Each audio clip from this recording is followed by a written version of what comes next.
Since a lot of people seem to be asking about this, I think I should explain why I sometimes feature my partner Heather and her videos on our channel. Many seem to think that this is just something I grudgingly indulge out of a sense of obligation. In reality, I've actually had to convince her to do this. She usually doesn't want to do videos because she thinks they aren't good enough. But I want her here because she covers an area that I've often neglected, the explicit discussion of feminism. And quite simply, she's better at it. To me, it's like watching videos by Qualia Soup or Erin Ra. I look at her work and I think, I wish I were that insightful. Fortunately, we live together, so why shouldn't we work together on this? I find it really interesting that when I have featured various feminist ideas in my videos, hardly anyone has a problem with this.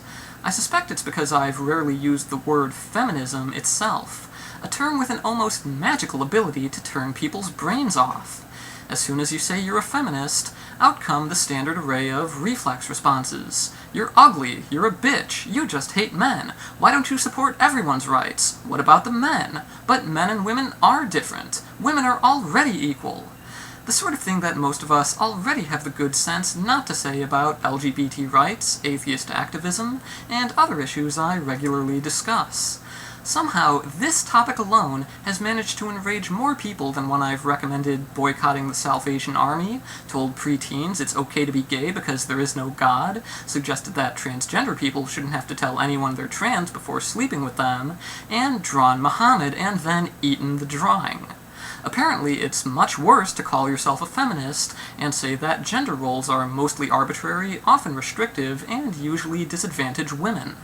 If that's really the worst thing you've ever heard on this channel, then I'm pretty proud of Heather for accomplishing something that even I couldn't do. And as long as this is how people react to any mention of feminism, this tells me that more coverage of feminism is exactly what we need.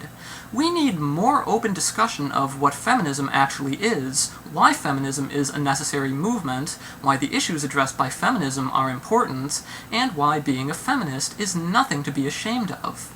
If this isn't something you want to hear about, well, that's your loss. But, as always, we do hope that some people will at least make an effort to listen and understand. We wouldn't be doing this if we didn't think it mattered.